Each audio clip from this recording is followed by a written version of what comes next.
todos e todas. É um prazer a gente estar aqui novamente no nosso exercício. A gente já estava saudoso desse trabalho. Muito bom a gente estar juntos. Hoje viemos conversar sobre os pequenos gestos, a grandeza dos pequenos gestos. É um tema que, às vezes, uma característica que prepondera sobre a humanidade, que é a do orgulho, a gente aprende a não dar importância. Desde a escolinha, nos nossos livros de história, a gente aprende quem é importante. Quem é importante são os heróis, os descobridores, os grandes assassinos da história. Esses são sempre muito importantes nas guerras, nos crimes mesmo.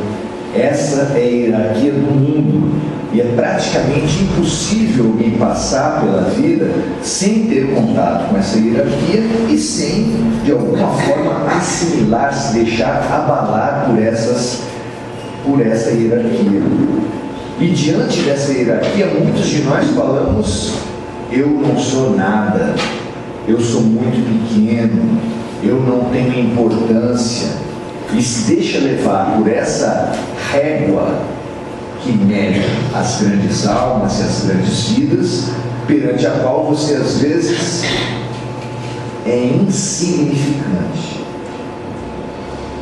E esse livro, Boa Nova, uma preciosidade, Chico Xavier e Humberto de Campos, ele traz algumas dezenas de passagens dos evangelhos que o autor espiritual conseguiu acessar nas memórias, nos registros da vida de Jesus que existem no mundo espiritual, e trouxe para nós peculiaridades, riquezas que não constam nos evangelhos ou que desenvolvendo questões dos evangelhos. Então é precioso. Se é precioso para todos nós conseguir pegar alguma coisa do evangelho que a gente já tem, imagina os evangelhos que a gente ainda não possui. E ele conta, num dos seus capítulos, a história de Joana de Cusa. Essa que Divaldo Franco fala que foi uma das encarnações da sua mentora espiritual, Joana de Ângeles. Ela já foi a Soror Joana Angélica, celebrizada nos nossos livros de história como uma grande heroína da independência. Já foi Juana de la Cruz, no México, uma madre literata de grande envergadura, e foi também Joana de Cusa, muito importante a seu tempo, porque era esposa do seu marido. Cusa era intendente do imperador, do rei da Judéia, Herodes Antipas. E apesar da sua alta posição, ela era uma das mulheres que seguiam e serviam ao colegiado de Jesus e de seus apóstolos. Só isso já mostra uma certa disponibilidade, porque uma mulher com tantas empregadas, com tão alto conceito, seguir aquele homem, aquele reles, aquele enganador de multidões, como era considerado pela elite no seu tempo, aquele homem que se cercava de pobres, de prostitutas, de estropiados, de leprosos, já foi uma decisão que merece de nós uma alta consideração. Mas nesse livro conta que em determinado momento Joana de Cusa ficou muito angustiada com as relações domésticas. Ainda bem que hoje em dia a gente não tem problema nas relações domésticas, né? Tudo tranquilo, tudo fácil. E ela tinha problema exatamente no campo religioso. Olha só que coisa. Nós espíritas, né, temos nas nossas famílias todo mundo confluindo para uma mesma religiosidade, uma mesma espiritualidade, todo mundo se emanando nos campos mais altos nós não temos dificuldade nisso, mas ela tinha. Ela tinha porque Cusa, o seu marido, usava a religiosidade para os seus objetivos da terra. Ele frequentava o culto dos romanos, porque isso lhe dava ampliava as suas possibilidades políticas, porque vocês sabem que a Judéia esse tempo era dominada pelo Império Romano, e isso era para ele muito conveniente, poder transitar e circular entre os poderosos dos poderosos. Mas também ele frequentava a religiosidade dos judeus para poder também ter trânsito entre a elite do judaísmo. E assim ele estava muito bem politicamente, ele estava se acertando muito bem e muito feliz com a sua religião, né? Até hoje tem tanta gente que está feliz com a sua religião. Você ouve falar: nossa, eu mudei de religião, já troquei de carro, já consegui uma promoção no trabalho, minha vida melhorou muito. Se isso aconteceu quando você veio para o Semente, gente, foi coincidência, tá bom? Você batalhou e as coisas confluíram e a vida melhorou. Não foi porque o Semente trouxe mais moedas para você, tá bom? Bom, mas ela veio se queixar porque a vida dela estava muito difícil, muitos conflitos, o marido a estava proibindo, a estava reprimindo na sua religiosidade de fazer aqueles atos que ela tinha se dedicado, que era seguir Jesus, servir ao colegiado de apóstolos. E depois da longa série de queixas, porque os fatos eram muitos e intensos, vocês pensam que espírito elevado não se queixa? Se queixa, ela estava se queixando muito. E Jesus a ouviu e falou assim, e ela perguntou: mas será que eu não tenho que encontrar algum jeito de trazê-lo para cá, para ele melhorar? Como nós nos perguntamos isso com os nossos, né? Será que eu não tinha que trazer aquele meu parente, aquele meu amigo, aquele meu querido para o Semente, para ele ser salvo? E aí Jesus falou assim: mas Joana, Deus, perante os maus da terra, não teria poder para se impor? Em algum momento Deus se impõe aos homens da terra, aos errados, aos grandes criminosos? Quem somos nós para impor? O nosso convite é o convite do coração. Aceita, ser fiel. Testemunha no teu dia a dia, e é através do teu testemunho que as coisas vão acontecer. Pois, na política, naqueles tempos, não tinha lava-jato. Mas a política também é feita de altos e baixos, sobes e desces, e Cusa entrou em desgraça na política. Perdeu todos os seus cargos, arrumou mais inimigos ainda e morreu tremendamente amargurado, infeliz, com doenças físicas, revoltas e amarguras espirituais muito fortes. Joana viveu aquela morte, àquela altura ela já tinha um filhinho que também já lhe dava bastante trabalho, marcado pela revolta, e com a morte dele, a decadência política, também aconteceu a decadência econômica, e ela teve que mandar embora todas as suas empregadas, se desfazer do seu palácio, e a coisa foi um pouco pior do que isso, e ela dedicou-se às tarefas domésticas nas casas das pessoas, cuidando dos filhos dos outros e fazendo as mais humildes tarefas domésticas. As suas amigas, algumas das suas amigas que lhe restaram, vocês sabem que quando a gente cai, os amigos também não ficam muitos. As amigas que lhe restaram lhe reprimiram aqueles atos. Como ela, a grande Joana de Cusa, ia se sujeitar a limpar as casas, a cuidar das crianças, e ela ficou naquele trabalho.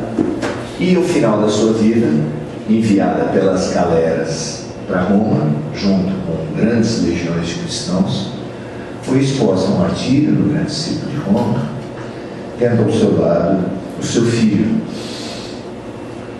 E ela era chamada pelos algozes, pelos romanos, abjura, porque aqueles que negassem a sua fé seriam poupados do martírio. E eles falando abjura, e começando a chicotear o seu filho na sua frente. E o seu filho, marcado pela revolta, fala: mãe, nós nos perdemos. Tipo assim, perdeu o Playboy, né? Nós somos aqueles que perderam na história. Abjura por mim. E ele começava a ser sacrificado, e ela falou para ele, com muita dor no coração: cala-te. Jesus sofreu muito mais do que nós. Cabe a nós o nosso papel nesse momento. Uma mulher como essa, que foi grande para os homens e grande também espiritualmente, mas que se sujeitou no meio da vida, como etapa fundamental daquela existência, a ser empregada doméstica, das casas, talvez, das suas colegas de sociedade. Você já imaginou o que é isso? Você ser empregada doméstica de uma colega do seu trabalho?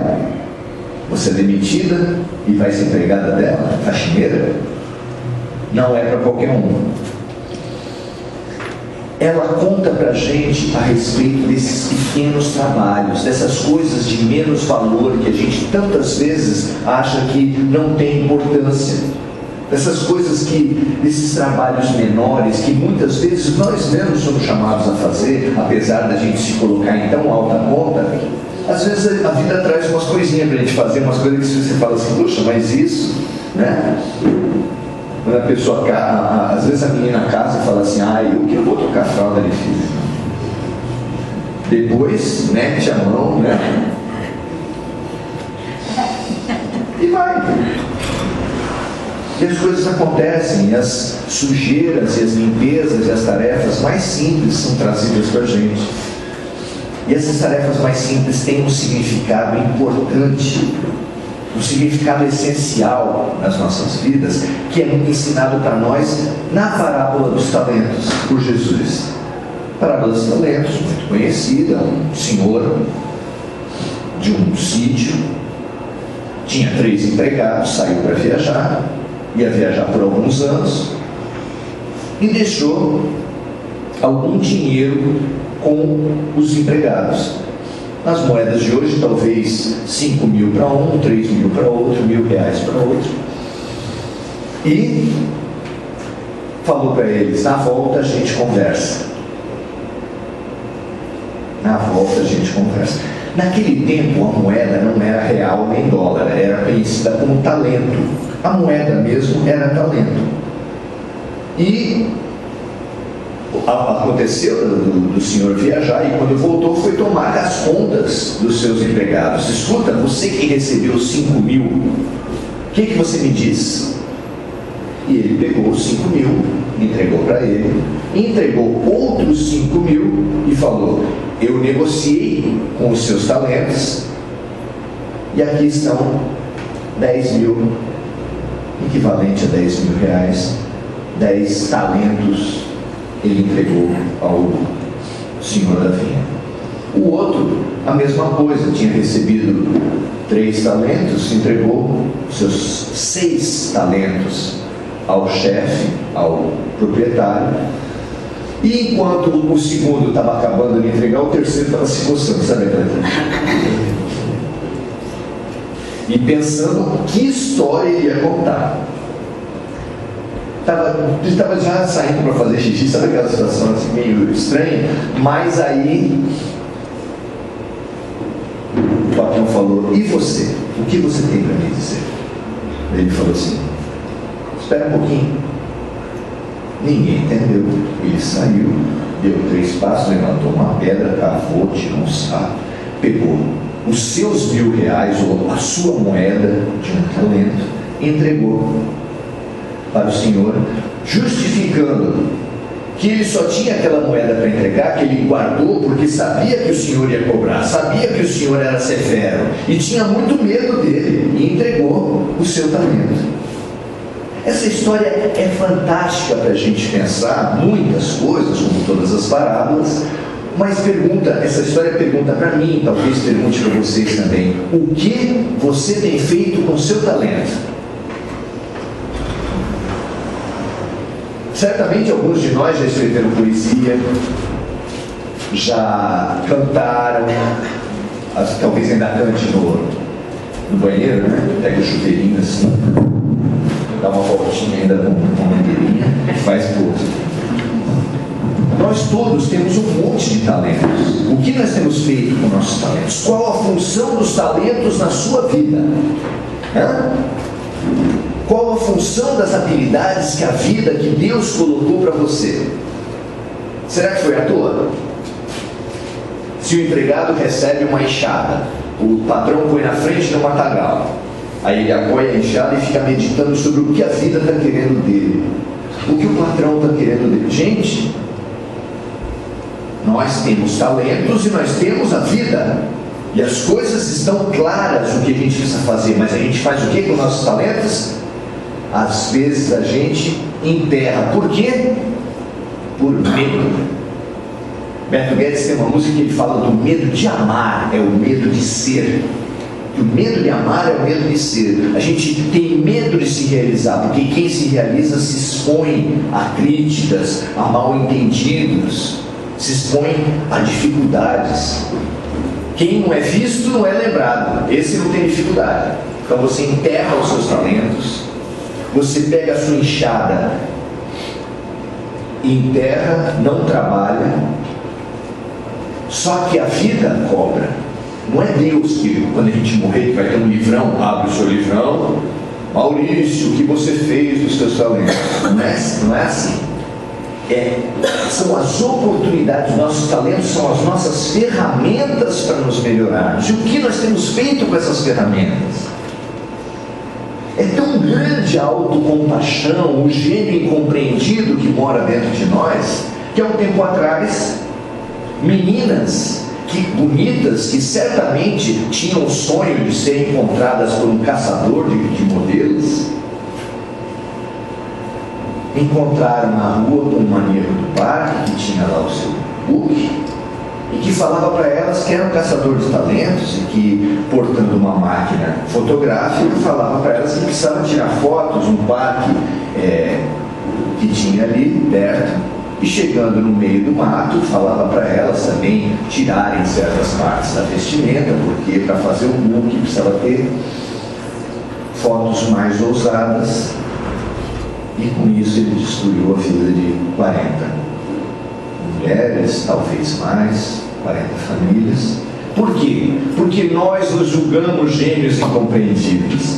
A gente adora receber um elogio, e o elogio muitas vezes manipula. Vocês já perceberam como o elogio manipula a gente? A gente está preocupado com a crítica. Quando fazem crítica, realmente a crítica mostra, a tua reação perante a crítica mostra quem você é. Mas e o elogio? Nós estamos trabalhando, o chefe me manda fazer um cartaz. Aí eu não estou muito afim de trabalhar, porque esse negócio de trabalhar dá trabalho. Aí eu chego para ela e falo assim: nossa, você que tem uma letra fantástica, sempre admirei a sua caligrafia. Aí você, tá. Você não quer fazer esse cartaz para mim?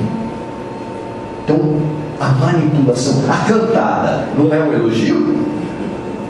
Quando o candidato político chega perto de você, ele sempre trabalha com elogio. Nossa, sempre admirei seu trabalho. Você não quer, às vezes convida até para ser vereador. Você não quer ser vereador na minha chapa porque ele sabe que naquele lugar onde você é importante, ele não tem muita popularidade, escolhe você e vai conseguir. Vocês já estão treinados, tá? Vocês já fazem assim. Como a gente tem usado ou desprezado os nossos talentos. Mas ao final dessa parábola, Jesus fala assim: dê o talento daquele que enterrou para os que tinham mais. Porque quem foi bom E eu vou pôr vocês ainda em cargos mais importantes, porque quem foi bom no pequeno, lhe será dado o muito. E isso nos ajuda a pensar sobre a grandeza, a importância dos pequenos trabalhos, a importância das pequenas tarefas que a vida nos proporciona. Por quê? Nós somos que nem estagiário do Carrefour. Sabe aquelas mocinhas que estão em treinamento? Somos nós. Cada atividade que a vida nos propõe são treinamentos para as maiores. E conforme a gente se desenvolver nas menores, nos serão dadas maiores. Então a gente quer fazer história, a gente quer ser célebre, a gente quer estar no Big Brother, a gente quer poder, mas poder o quê? Poder para quê? Se você tiver o dinheiro e o poder que as pessoas tanto querem, será que a gente saberia usar bem? Será que a gente sabe usar hoje, já, o poder que a gente tem? O poder do tempo, porque é só nosso, né? A gente às vezes percebe como está usando mal o poder do tempo quando chega na tarde de domingo e fala assim: que porcaria de programa é este que eu estou assistindo, que eu tenho assistido por vários meses. O que eu estou fazendo? Passa tempo. Mas passar o tempo é tão bom assim? Passar o tempo. A gente usa muito mal os talentos que a gente tem, a gente enterra os talentos que a gente tem. A gente está usando mal as oportunidades que a vida está passando. E às vezes as oportunidades da vida se dão através de pequenas tarefas. De limpar a sujeira do cachorro na calçada ou dentro de casa. De fazer as pequenas tarefas que a vida lhe proporciona. Às vezes a gente está procurando grandes ganhos, grandes situações, quando a vida está passando no pequeno. É ali que se mede quem está fazendo o quê. Nós precisamos olhar a vida com outros olhos e ter certo que se o professor está te passando esses exercícios fáceis, que bom, isso, dedique-se a eles, porque pode ser que eles não sejam tão fáceis quanto esteja na primeira vista. Pode ser que certamente você fazendo bem esses pequenos exercícios, na hora da prova você vai estar bacana, você vai estar 100%, você vai conseguir desempenhar. Nós todos estamos à beira da prova. A prova mais importante da nossa existência, que é conhecida no Espiritismo como transição planetária. É o tempo previsto por Jesus para a separação do joio do trigo, dos bodes das ovelhas. Nós estamos nesse momento já passamos o treinamento e estamos em processo de seleção. Sabe assim, seleção para o emprego? Muito pior que isso. Nós estamos no processo de seleção. Mas o que vai acontecer? Quem não passar vai para o inferno? A nossa cultura religiosa passa isso, né? Quem não passar vai para o inferno, vai ficar queimando no azeite. Não, nada disso. Quem não conseguir ser selecionado nesse processo de transição, apenas vai ser transferido para uma outra escola com uma didática, digamos, mais incisiva. Hoje, as pessoas precisam trabalhar 8 horas, às vezes 6, às vezes 4 horas, e a Terra mesmo, há 15 mil anos atrás, ou mesmo na Revolução Industrial, os operários trabalhavam 18 horas amarrados, acorrentados à máquina que eles trabalhavam. Já se trabalhou muito mais na época das cavernas, você tem que dormir com o olho aberto ou fechado, porque podia ser que entrasse um bichinho ali. Então, quando você não usa bem a liberdade que você tem, a vida lhe tira essa liberdade, porque você não sabe se autodeterminar. É isso que se faz com o preso. O preso usou bem a sua liberdade, aí lhe é tirada essa liberdade. O drogado usou bem essa liberdade, ele se prendeu, ele se colocou numa situação de dependência. Então, se nós mostrarmos que definitivamente nós não sabemos utilizar bem o nosso tempo, a nossa liberdade será tomada por um modelo de escola, por um modelo de civilização que vai nos exigir muito, que para você sobreviver você vai precisar das muitas atividades que eram típicas das sociedades mais primitivas. Hoje, praticamente, nós nunca houve uma geração que tivesse tanto tempo disponível quanto a nossa. A questão é, estamos usando bem o nosso tempo disponível? Essa é a avaliação. Muito mais importante do por que eu não ganho na Mega Sena. Por que não aparece um homem rico para resolver minha vida? Porque, gente, saídas mágicas, você não vai chegar nas grandes tarefas se não passar bem pelas pequenas. E as pequenas de agora são o tempo que você tem e o teu padrão mental dominante.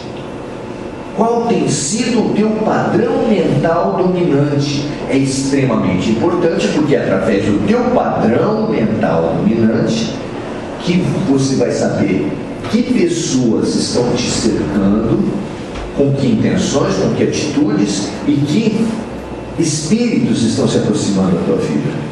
O ditado popular que a gente amplia no Espiritismo é: diga-me o que pensas e o que sentes, e eu te direi com quem andas. Aqui e aqui, e eu te direi quem és. Não adianta ir numa religião espiritualista e pedir que limpe, pedir que saiam as influências espirituais, porque é o teu padrão mental que convida. Se você vem, se limpa, mas não muda o padrão mental, Jesus mesmo falou: se o espírito maligno está indo numa casa, ele é convidado a sair, mas a casa fica arrumadinha para ele, outros 7 vêm no lugar dele.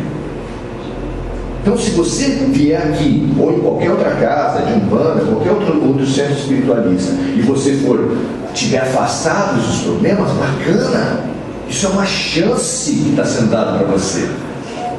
Mas se você não aprender a lição, outras piores vêm, como quem arruma parceiro ruim. Vocês já perceberam isso?